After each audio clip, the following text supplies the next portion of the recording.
Ya, Assalamualaikum warahmatullahi wabarakatuh. Kembali lagi dengan saya Fian Setra Wijaya di kelas robotika. Oke, di pertemuan kali ini kita akan membahas tentang konsep dari robotika itu sendiri ya. Oke, di pertemuan terakhir ini kita akan mereview dan juga mengulas kembali tentang apa itu robotika. Oke, ini mungkin pengulangan kembali ya di semester kemarin. Jadi sedikit review aja. Pengertian robotika itu berasal dari bahasa Czech, yang artinya robota, yang berarti suatu pekerja.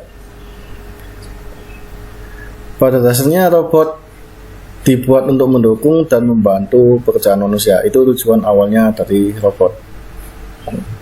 Contoh robot banyak sekali ya manfaatnya. Di bidang industri, robot dapat meningkatkan hasil produksi dari industri tersebut, ya kan?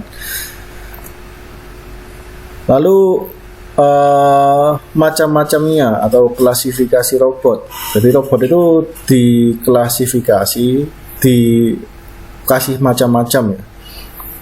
Yang pertama ada non-mobile robot, lalu mobile robot, lalu gabungan dari mobile dan non-mobile robot, dan yang terakhir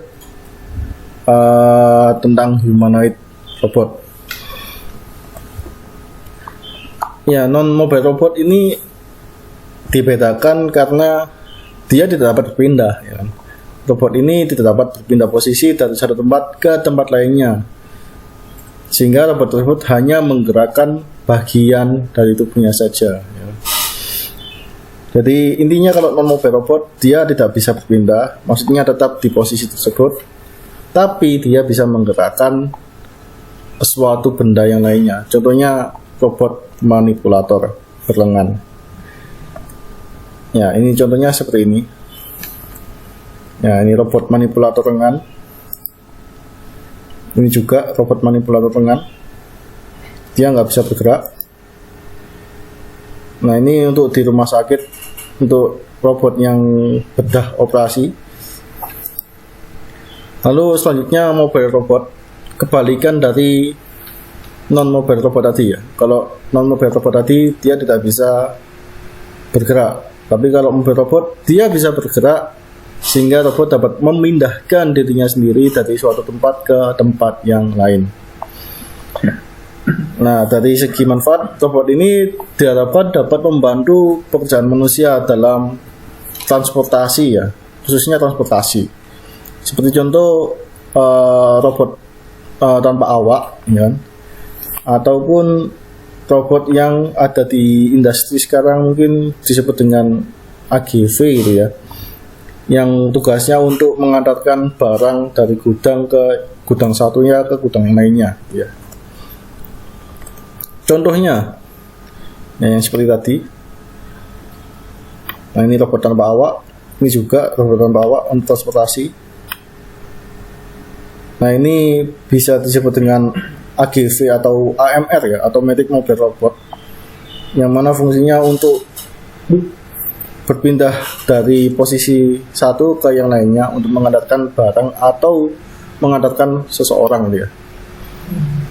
Ini juga AGV. Oke, ini ada gabungan dari mobile robot dan non-mobile robot. Nah, ini gabungannya saling melengkapi ya. Contohnya, nah seperti ini. Jadi ada mobile robot. Di sini dikasih manipulator lengan. Fungsinya untuk memindahkan barang satu dan barang lainnya misal. Nah, ini juga bawahnya mobile robot, atasnya non-mobile robot. Gabungan ya. Nah, lalu yang terakhir ini ada humanoid robot. Nah, humanoid robot ini adalah robot yang dirancang khusus untuk menirukan manusia, baik dari fungsi tubuhnya dan fungsi-fungsi lainnya ya, baik lengan, kaki, mata, dan pergerakan sendi yang lainnya. Jadi dirancang sedemikian mungkin persis seperti manusia. Contohnya, nah ini ada produknya Honda, Asimo. Jadi Honda mengeluarkan robot Asimo.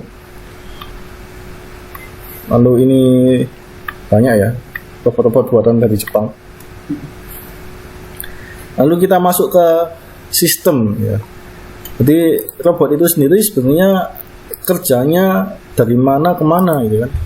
Jadi awalnya robot itu bekerja dari sensor. Awalnya ada sensor, ada sensing. Sensing itu sendiri yang akan memberikan arahan atau referensi kepada controller. Controller bisa kita sebut sebagai gampangannya pengendali atau otak dari si robot itu sendiri.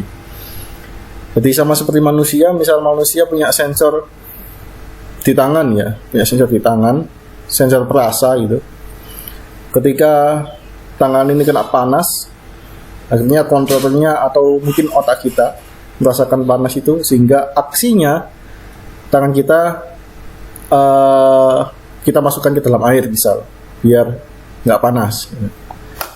Jadi ada sensor, ada kontrolernya sebagai pengendali atau otaknya, lalu ada aktuatornya. Aktuator bisa berupa motor atau gerakan lainnya gitu ya.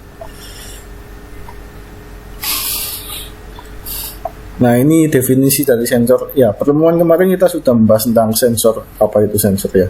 Ini sedikit review lagi. Jadi sensor itu merupakan perangkat atau komponen yang bertugas sebagai mendeteksi kan. Intinya mendeteksi, bertugas sebagai mendeteksi. Nah, ini penjelasan lainnya ya, yang intinya bertugas sebagai mendeteksi. Langsung lanjut.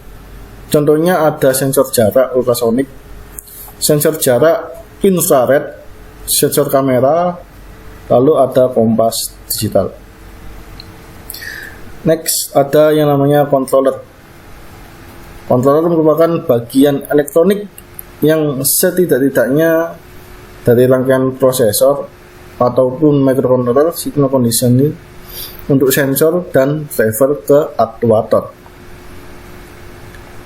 Ya, jadi intinya di sini yang bisa kita tangkap, controller itu adalah sebagai pengendali rangkaian elektronik dari sensor untuk ditujukan kepada aktuator. Nah, ini banyak contohnya controller ya. Ini ada microcontroller, ada PIC, ada basic stem, dan lain-lain. Banyak ya contohnya. Lalu aktuator. Nah, aktuator adalah perangkat elektromekanik ya kan. Elektromekanik yang menghasilkan daya gerakan. Maksudnya elektromekanik ialah perangkat mekanik yang digerakkan oleh listrik gitu. Jadi bukan mekanik aja ya, jadi ada alat mekanik yang digerakkan oleh suatu listrik. Jadi disebut elektromekanik. Jadi merupakan alat elektromekanik yang menghasilkan daya gerakan. Itu adalah aktuator. Contohnya ada motor listrik seperti motor DC ya kan, atau servo, atau stepper, atau solenoid, dan lain-lain. Nah, ini contohnya. Ini ada motor rotari dan motor linear ya kan. Lalu ada solenoid yang berfungsi untuk maju mundur. Lalu ada, ya intinya banyak motor sih sebenarnya. Nah, ini contoh robot sederhana ya, level robot yang telah kita bahas sebelumnya. Saya kira ini udah dibahas. Oke, mungkin cukup sekian konsep robotika di akhir pertemuan kita ini. Semoga bisa diterima materinya, bisa dimengerti. Saya pamit. Saya Tan Ceta Wijaya. Assalamualaikum warahmatullahi wabarakatuh.